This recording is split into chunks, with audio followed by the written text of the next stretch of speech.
இவங்களுடைய பெயர் சுகாசினி. இவங்களுக்கு திருமணமாகி 5 வருஷம் ஆகுது. ஒரே ஒரு பையன் இருக்கிறாங்க. கணவர் ஒரு தனியார் நிறுவனத்துல வேலை பார்த்துக்கிட்டு இருக்காங்க. மாசான நல்ல சம்பளம், சம்பாரிச்ச முழு தொகையும் தன்னுடைய மனைவி கிட்ட தான் தருவாங்க. மனைவியும் தன்னுடைய குடும்ப செலவு போக சேமிப்பு அப்படின்னு பேங்க்ல கொஞ்சம் ஒதுக்கி வைப்பாங்க. வீட்டுல இருக்கிறது மாமனார் மட்டும்தான். அவருக்கும் பாத்தீங்கன்னா ஓரளவுக்கு உடம்பு சரியில்லாம அப்பப்பைக்கு போகும். அவங்களுக்கும் பாத்தீங்கன்னா மாத்திரை மருந்து, அதுக்கப்புறம் பாத்தீங்கன்னா உடல்நிலை சரியில்லாம போனதுனால ஹாஸ்பிட்டல் கொண்டுட்டு போறது, அதுக்கப்புறம் சாப்பாடு வீட்டுக்கு ஊட்டி விடுறது, இதே மாதிரி ரொம்பவே நல்லபடியா மாமனாரை பார்த்துக்கிட்டு இருக்காங்க. மாமியார் கிடையாது. நம்ம சுகாசினி திருமணம் ஆகிறதுக்கு முன்னாடியே மாமியார் பார்த்தனா இறந்துட்டாங்க. இப்போதைக்கு நம்ம சுகாசினி தான் தன்னுடைய மாமனாரை ரொம்பவே கண்ணும் கருத்துமா பார்த்துக்கிட்டு இருக்காங்க. மாமனாரும் சரி நம்ம சுகாசினியை பார்க்கும் போதெல்லாம் எப்படியோ நல்ல பொண்ணா பார்த்து தன்னுடைய பையனுக்கு திருமணம் பண்ணி வச்சுட்டோம், தன்னுடைய பையனுடைய வாழ்க்கையும் நல்லா இருக்கும், நம்மளுடைய வாழ்க்கையும் ரொம்ப நல்லா இருக்குது அப்படின்னு சந்தோஷமா பாத்தீங்கன்னா நாட்கள் ஓடிக்கிட்டு இருக்குது. இப்ப இருக்கும் போதுதான் சுகாசினி ஒரு நாள் மளிகை கடைக்கு போகும்போது அங்க பக்கத்துல இருக்கிற ஒரு 2 வீட்டுக்கும் நடுப்புற இருக்கிற ஒரு சந்துல தன்னுடைய மாமனார் ஒரு பெண்மணி கிட்ட பேசிக்கிட்டு இருக்கிறத நேருக்கு நேரா பாக்குறாங்க. கிட்டத்தட்ட மாமனார் வயசு சரி, அந்த பெண்மணியுடைய வயசு சரி, 2 பேருமே ஒரே வயசு தான் இருக்கும் போல. அந்த அளவுக்கு நெருங்கி பேசிக்கிட்டு இருக்காங்க. அவங்க பேசிக்கிட்டு இருக்கிறத பார்க்கும் போதெல்லாம் ஏற்கனவே நம்ம மாமனாரும் அவங்களும் பாத்தீங்கன்னா அறிமுகமான மாதிரியும் நல்லா நெருங்கி பேசுற மாதிரி இருக்குது, ஏதோ ஒண்ணு நடக்குது போல அப்படின்ட்டு அந்த இடத்தை விட்டுட்டு அப்படியே வந்துடுறாங்க. இந்த ஒரு விஷயத்த தன்னுடைய மாமனார்ட்ட கேட்டா நம்மளை தப்பா நினைச்சுக்குவாங்க, தன்னுடைய கணவர்கிட்ட கேட்கலாமா அப்படிங்கிற சந்தேகத்தோட தன்னுடைய கணவர்கிட்ட இந்த விஷயத்த சொல்றாங்க.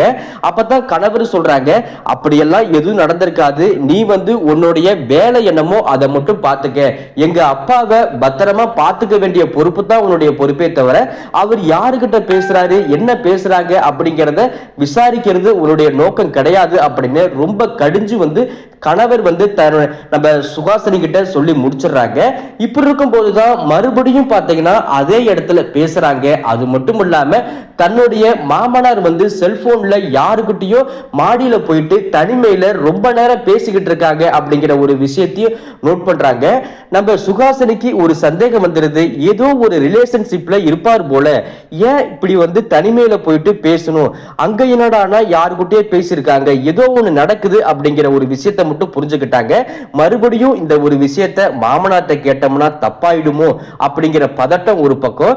இப்ப இருக்கும் போதுதான் காலை நேரத்துல தன்னுடைய கணவரை ஆபீஸுக்கு நல்லபடியா அனுப்பி வைக்கிறாங்க. மாமனாருக்கு மாடியில போயிட்டு சாப்பாடு கொடுத்துட்டு கீழே பாத்திரம் கழுவிக்கிட்டு இருக்காங்க. அப்பதான் பாத்தீங்கன்னா ஒரு அலாரம் அடிக்கிற பில்லு பத்திர சவுண்ட் கேக்குது. கதவை திறந்து பாக்குறாங்க. நம்ம சுகாசினிக்கு உண்மையிலுமே ஒரு அதிர்ச்சியான விஷயம் காத்துக்கிட்டு இருக்கு. என்ன அப்படின்னா, நம்ம மாமனார் கிட்ட ஒரு பெண்மணி பேசினா அப்படின்னு சொன்ன பாத்தீங்களா, அந்த பொண்ணே பாத்தீங்கன்னா அந்த பெண்மணியே வீட்டுக்கு வந்துட்டாங்க. எனக்கு பசிக்குது, ஏதாவது சாப்பிடறதுக்கு ஏதாவது கிடைக்குமா அப்படின்னு கேக்குறாங்க. நம்ம சுகாசினிக்கு ரொம்பவே அதிர்ச்சி ஆயிடுது. யாரு என்ன முன்ன பின்ன தெரியல, வேலை வீட்டுக்கே பசிக்குதுங்கிறாங்களே, பசிக்குதுன்னு சொன்னவங்களை அப்படியே வெளியில அனுப்புறது ரொம்ப தப்பு அப்படின்னு முடிவு பண்ணி அவங்கள பத்திரமா வீட்டுக்கு வர வச்சு அவங்க பாத்தீங்கன்னா நம்ம சுகாசினி கையால சாப்பாடு கொடுக்கறாங்க. சாப்பாடும் பார்த்தீங்கன்னா வயிறார சாப்பிடுறாங்க. உங்களுடைய சாப்பாடு சூப்பரா இருக்குமா அப்படின்னு பாராட்டவும் பார்த்தனா செய்யறாங்க. செலவுக்கு பண உதவியது கேட்பாங்களோ, கேட்டா கொடுத்து அனுப்பி வச்சிடலாம் அப்படின்னு தான் நம்ம சுகாசினி எதிர்பார்த்தாங்க. ஆனா அவங்க கேட்டது, இந்த குடும்பத்துல ஏதாவது ஒரு வீட்டு வேலை இருந்தா சொல்லுமா, நான் வீட்டு வேலை ரொம்ப நல்லாவே பார்ப்பேன், இந்த உங்க வீட்டை நான் ரொம்ப சுத்தபத்தமா வச்சுக்குவேன், உங்க குடும்பத்துக்கே நான் சமைச்சு போடுறேன் அப்படின்ட்டு கேட்கிறாங்க. நம்ம சுகாசினிக்கும் இன்னும் கொஞ்சம் அதிர்ச்சி ஆயிடுது. முன்ன பின்ன தெரியாதவங்களை வீட்டுக்கு வர வச்சு சாப்பாடு போட்டோம், ரைட்டு, இங்கேயே பார்த்தனா வேலை இருக்குதா அப்படின்னு கேட்கிறாங்களே அப்படிங்கிற பதட்டத்திலே பார்த்தனா அவங்க கிட்ட சொல்ற பதில் என்ன அப்படின்னா, எனக்கே இங்க வேலை பார்த்தீங்கன்னா சரியா இருக்குமா, காலையிலையும் சாயந்தரமும் மட்டும் தான் வேலை, மற்ற நேரத்துல நானே படுத்துதான் தூங்குறேன் அப்படிங்கிற மாதிரி சொல்றாங்க. அப்படியெல்லாம் சொல்லாதீங்கம்மா, ஏதோ ஒரு சின்ன வேலை இருந்தாலும் பரவாயில்ல, நீங்க எனக்கு சம்பளம் கூட கொடுக்க வேணாம், எனக்கு தங்குறதுக்கு ஒரு ஓரமா ஒரு சின்னதா ஒரு இடம் கொடுத்தீங்கன்னா போதும் அப்படின்னு பார்த்தனா சொல்றாங்க.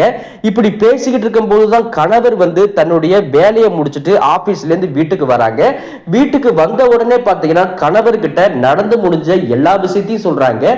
முக்கியமா அந்த பெண்மணியை வச்சுக்கிட்டு கணவர் வந்து எதையுமே யோசிக்காம, உனக்கு கண்டிப்பா அங்க வேலை இருக்குதுமா, நீ வந்து மாடியில வந்து தங்கிக்கலாம், உன்னால முடிஞ்ச வேலையை பார்த்து செய்ய. என்னுடைய மனைவியும் பாத்தீங்கன்னா சில நேரத்துல ரொம்ப கஷ்டப்பட்டுக்கிட்டு தான் இருக்கா, சரியான நேரத்துல பிள்ளைங்களையும் பார்த்துக்க முடியல, என்னையும் பார்த்தீங்கன்னா ஆபீஸுக்கு கரெக்டான நேரத்தில் அனுப்ப முடியல, நீயும் இருந்த அப்படின்னா எங்களுக்கு ஒத்தாசையா இருக்கும், முக்கியமா என்னுடைய மனைவிக்கு ஒத்தாசையா இருக்கும் அப்படின்னு வேலைக்கு வந்து சேர்த்துக்கிட்டாங்க. மறுபடியும் பார்த்தீங்கன்னா அதிர்ச்சி அடைஞ்சுதான் நம்ம சுகாசினி பாக்குறாங்க.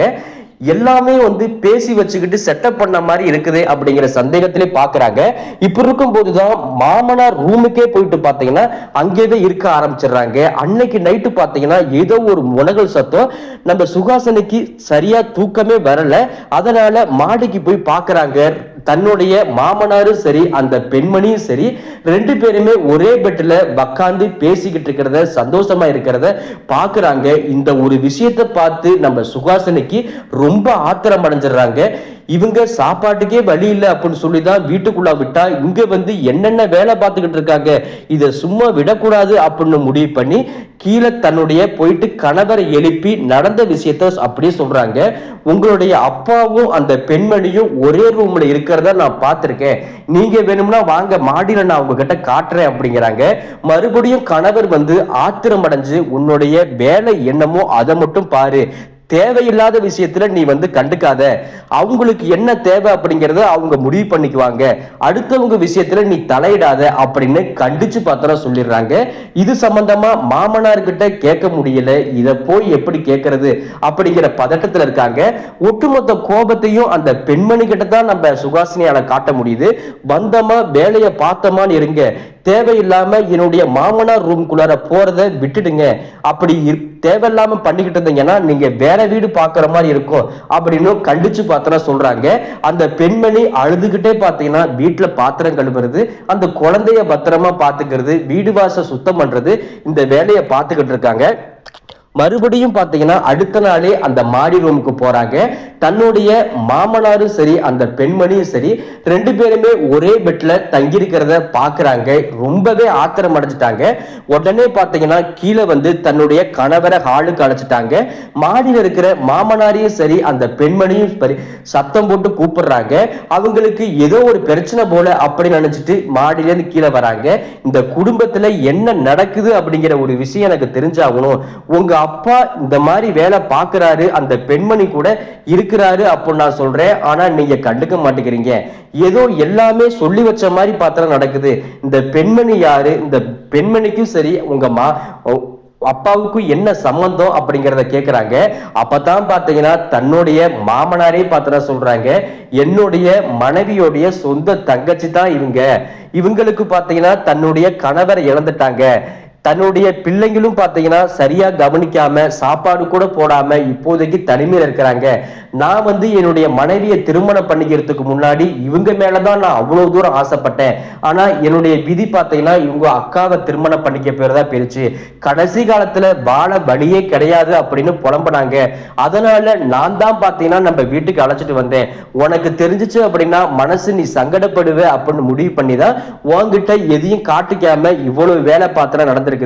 மற்றபடி எங்களுக்குள்ளார வேற எதுவும் தப்பான ஒரு விஷயம், அநாகரிகமான விஷயம் எதுவும் கிடையாது. இப்ப கூட நான் வந்து இவளை வந்து என்னுடைய மனைவி மாதிரிதான் பாத்துக்கிட்டு இருக்கேன், உனக்கு தெரிஞ்சிச்சு அப்படின்னா மனசு கஷ்டமா இருக்கும் அப்படிங்கறதுனாலதான் உங்ககிட்ட சொல்லல அப்படின்னு சொல்லி புரிய வைக்கிறாங்க. அப்பதான் பாத்தீங்கன்னா தன்னுடைய நம்ம சுகாசினிக்கு ஒரு சில விஷயம் புரிய வருது. மாமனார் நேர்மையா தான் இருந்திருக்கிறாங்க, கடைசி காலத்துல அவரு வந்து ஒரு துணை தேவைப்படுது அப்படின்னு அவர் முடிவு பண்ணிட்டாங்க. இருந்துட்டு போனா என்ன, எவ்வளவோ பேர் பார்த்தா தப்பான உறவுல இருக்கிறாங்க, இவரு வந்து நேர்மையான உறவுல தானே இருக்காங்க. முக்கியமா அந்த பெண்மணி வந்து பாத்தீங்கன்னா தன்னுடைய மனைவியோடைய தங்கச்சி அப்படின்னு தான் இருக்கிறாங்க. இப்போதைக்கு அவங்களுக்கு எந்த ஒரு ஆதரவும் கிடையாது, அதனால நம்ம வீட்டுல இருக்கிறதுல எந்த ஒரு தப்பும் கிடையாது அப்படின்னு முடிவு பண்ணி அவங்க கிட்ட தாம் நடந்துகிட்ட விஷயத்தை பத்தி முழுசா சொல்லி மன்னிப்பு கேட்கவும் பாத்தீங்கன்னா சுகாசினி ஆரம்பிக்கிறாங்க. ஊர்ல 4 பேர் 4 விதமா பேசினா நம்மளுக்கு என்ன, நம்மளுடைய சந்தோஷம் தான் முக்கியம், உங்களுக்கு இந்த வயசுலயும் ஒரு துணை தேவைப்படுறது அப்படிங்கிறது சந்தோஷமான விஷயம் தானே. முக்கியமா வயசான காலத்துல பேசுறதுக்கு கூட பார்த்தனா ஆளு கிடையாது. இப்படி இருக்கும் போது நீங்க 2 பேருமே சந்தோஷமா பேசினா எனக்கும் சந்தோஷம் தானே அப்படின்னு முடிவு பண்ணிட்டாங்க. அடுத்த நாளிலிருந்து அந்த பெண்மணியும் சரி நம்ம சுகாசினியும் சரி 2 பேருமே ஒன்னா சேர்ந்து சமைக்கிறது, பிள்ளைங்களை குளிப்பாட்டுறது, நல்லா கவனிச்சுக்கிறது, கணவரை ரொம்ப நல்லாவே கவனிச்சுக்கிறது, இந்த பக்கம் மாமனாரையும் ரொம்ப நல்லா கவனிச்சுக்கிறது அப்படின்னு கூட்டு குடும்பமா சந்தோஷமா இருக்கிறாங்க. ஊர்ல 4 பேர் 4 விதமா பேசினா நம்மளுக்கு என்ன, நம்மளுடைய வாழ்க்கை நம்மளுக்கு தான் முக்கியம் அப்படிங்கிற ஒரு பெருந்தன்மை மனசோட மாமனாரையும் விட்டு கொடுக்காம, இந்த பக்கம் கணவரையும் விட்டு கொடுக்காம, அந்த பெண்மணியும் விட்டு கொடுக்காம கூட்டு குடும்பமா சந்தோஷமான முறையில வாழ்றாங்க. இதை பத்தி நீங்க என்ன நினைக்கிறீங்க அப்படிங்கிறத கீழே இருக்கிற கமெண்ட் செக்ஷன்ல கண்டிப்பா சொல்லுங்க.